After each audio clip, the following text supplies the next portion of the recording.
Start. Delhi का आसमान जब धुएं और धूल की एक मोटी चादर ओढ़ लेता है तब सांस लेना भी मुश्किल हो जाता है।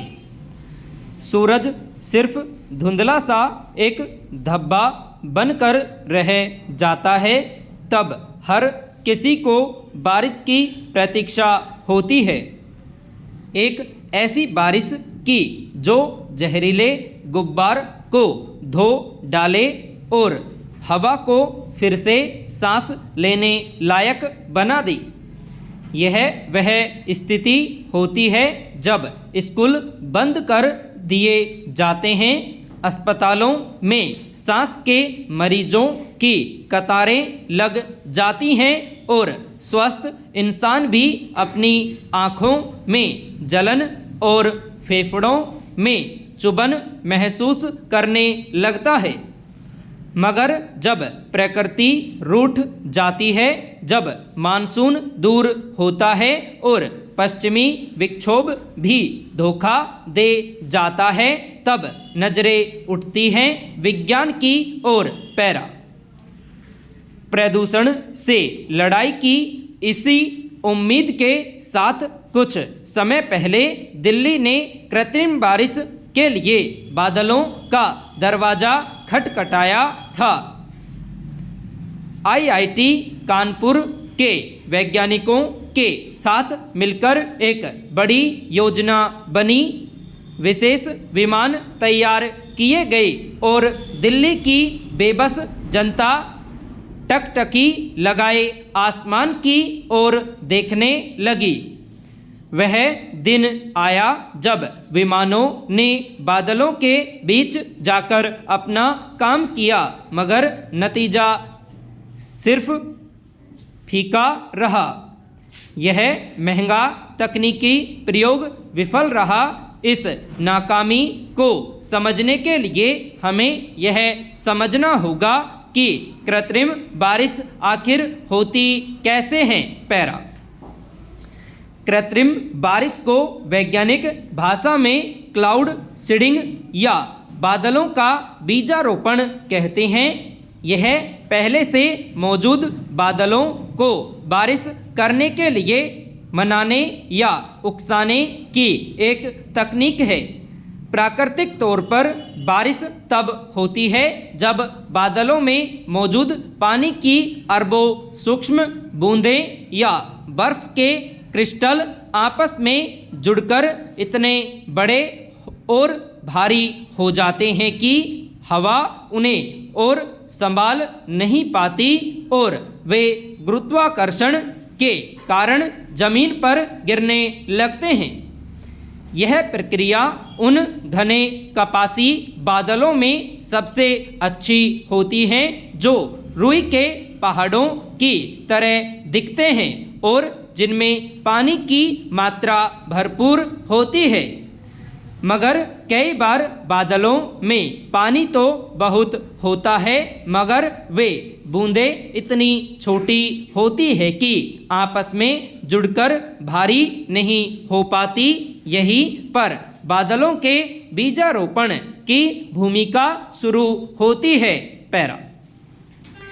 इस प्रक्रिया में एक विमान या रॉकेट के जरिए बादलों के एक खास हिस्से में कुछ विशेष रसायन छोड़े जाते हैं। ये रसायन बीज का काम करते हैं। सबसे आम रसायन है सिल्वर आयोडाइड, जिसकी बनावट बर्फ के बारीक टुकड़े से मिलती है। जैसे ही इसे ठंडे बादलों में छिड़का जाता है, पानी की ठंडी बूंदें इसे असली बर्फ के टुकड़े समझकर इससे चिपकने लगती है। देखते ही देखते यह छोटा सा कण लाखों बूंदों को जोड़कर बर्फ का एक बड़ा क्रिस्टल बना जाता है, जो पिघलकर बारिश की बूंद के रूप में जमीन पर गिरता है। गर्म बादलों के लिए नमक या कैल्शियम क्लोराइड जैसी नमी सोखने वाले कणों का इस्तेमाल होता है, जो हवा से नमी खींचकर बड़ी बूंदों में तब्दील हो जाते हैं। यह तकनीक कोई नई नहीं है। 40 के दशक में अमेरिकी वैज्ञानिक विस्टन शेफर ने इसकी खोज की थी और तब से लेकर आज दुनिया के 50 से अधिक देश इसका इस्तेमाल सूखे से लड़ने और पानी के भंडारण के लिए या यहाँ तक कि बड़े आयोजनों से पहले मौसम साफ करने के लिए करते आ रहे हैं। पैरा। अब सवाल यह है कि यह तकनीक दिल्ली में क्यों काम नहीं आई। इसका जवाब है नमी। दिल्ली का यह प्रयोग इसलिए विफल नहीं हुआ कि वैज्ञानिकों ने कोई गलती की या विमान ठीक से नहीं उड़े या सिल्वर आयोडाइड ने काम नहीं किया।